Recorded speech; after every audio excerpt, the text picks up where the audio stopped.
네, 안녕하세요. 바른경제TV 박터린치 전문가입니다. 간밤에 미국 증시가 5%대 낙폭을 보이면서 오늘 한국 증시도 전체적으로 조정 흐름을 보였었는데요.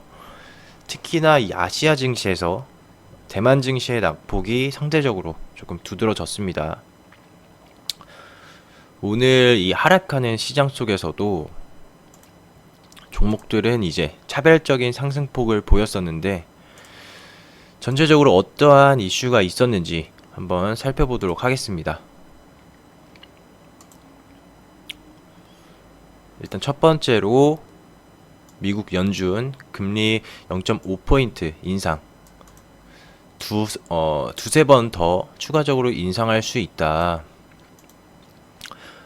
미국 중앙은행인 연방준비제도가 지난 3, 4일 열린 FOMC 정례 회의에서 기준금리 목표 범위를 0.25, 0.5에서 0.75, 1.0으로 0.5포인트 인상을 했다고 합니다.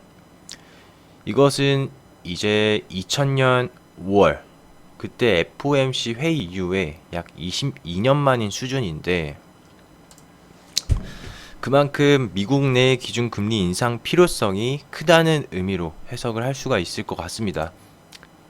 이러한 연준의 빅스텝은 한 차례로 그치지 않을 것이라는 그런 전망이 나오고 있는 가운데 제롬 파월 연준 의장은 FOMC 회의 이후에 기자회견에서 향후 몇 차례 0.5포인트 인상이 논의돼야 한다는 그런 공감대가 형성됐다라는 말을 던졌습니다.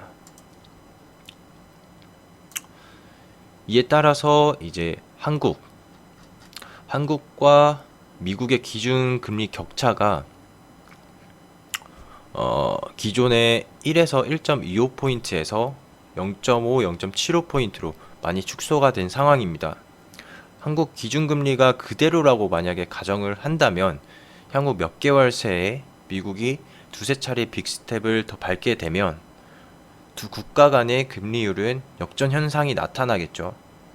여기서 참고할 부분은 미국계 투자은행인 골드만삭스에서는 2023년 2분기 미국 기준금리 최대 3에서 3.25%까지 오를 수 있다는 전망을 내놨습니다.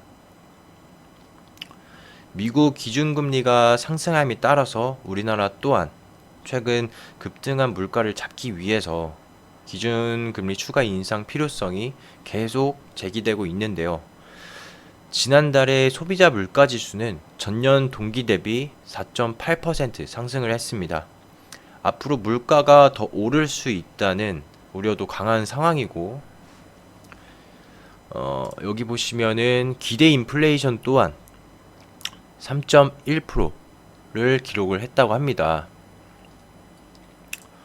그래서 지금 상품이나 이 서비스 가격이 높아짐에 따라서 추가적인 물가 상승을 좀 더 고려할 필요가 있을 것으로 보여집니다. 그리고 어제 업계에 따르면 삼성전자의 실무진 간담회에서 메타버스 개발 계획을 밝혔다고 합니다. 그래서 이 관계자에 따르면 삼성만의 메타버스를 만들려고 한다. 아이디어도 많이 내고 있고 실행까지 이어지게 주도해 달라. 이런 말을 전했는데요. 메타버스에 투자하는 기업들이 지금 상당히 많아지고 있는 것 같습니다. 비록 지금은 관련 종목들이 대부분 상승분을 반납하고 조정을 보이는 단계이기는 하지만 우리나라 대표 기업인 삼성 또한 적극적인 모습을 보이고 있기 때문에 메타버스 산업에는 조금 지속적인 관심이 필요할 것으로 보여집니다. 작년 대규모 투자를 약속한 민간의 수소경제 움직임이 가속화될 전망인 가운데 청정수소 범주에서 그레이 수소는 결국 제외되는 것으로 전해졌습니다. 국회 산업통상자원 중소벤처기업위원회는 지난 5월 4일에 법안 소위를 열고 청정수소 인증과 청정수소 발전 의무화 제도 도입을 골자로 하는 수소법 개정안을 수정 가결했습니다. 그 중에서 올해 청정수소의 범위를 놓고 논란이 됐던 이 원자력 수소는 이번 개정안 통과 과정에서 변수로 작용하지 않은 것으로 밝혀졌다고 하는데요. 지난해 민주당 의원들이 발의했던 개정안이 전격 통과됨에 따라서 안정적인 청정수소 생산과 그리고 공급 기반을 마련한다는 차기 정부의 수소경제 육상 구성도 한층 탄력을 받게 될 것이라는 전망도 나오고 있습니다. 특히나 이 개정안이 통과되면서 앞으로 전기사업자의 일정 비율 이상의 청정수소 생산 전력 구매 의무가 부과되면서 한편으로는 대규모 수요처인 수소 발전이 본격 도입되고 생산과 소비의 선순환 구조를 구축할 수 있게 됐습니다. 오늘 시장에서는 그래서 두산퓨어셀, 유니크, 평화산업, 평화홀딩스 이런 수소 관련주들이 장 초반 강세를 보였었죠. 비록 이전 매도 물량으로 밑꼬리를 다는 모습을 보여줬지만 연속적인 재료가 나올 수 있는 부분이기 때문에 추가적으로 더 지켜보는 것도 좋을 것 같습니다.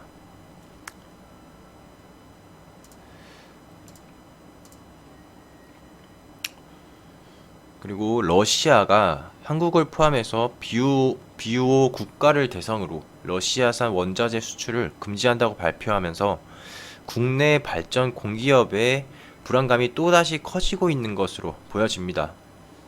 만약 그렇게 된다면 러시아 수출 금지 품목의 국내 주요 에너지원인 석탄이나 석유, 천연가스가 포함될 수도 있기 때문인데요.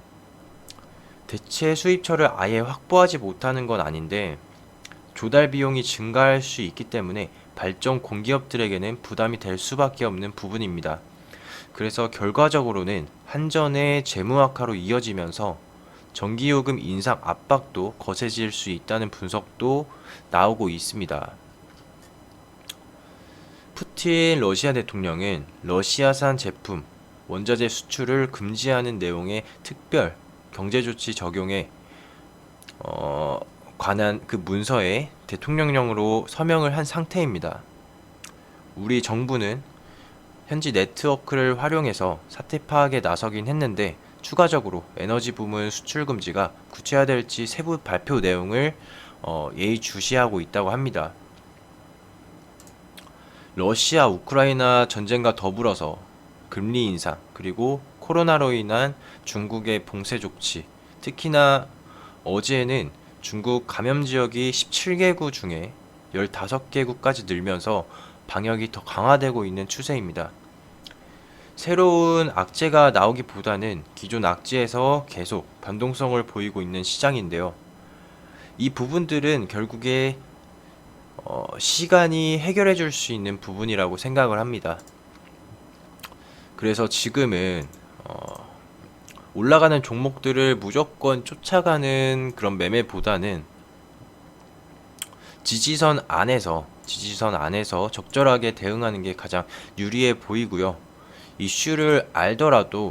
우리가 이슈를 알더라도 어떤 종목을 선정해야 하는지, 또 어디서 진입을 해야 되는지 모르시는 분들이 상당히 많을 겁니다.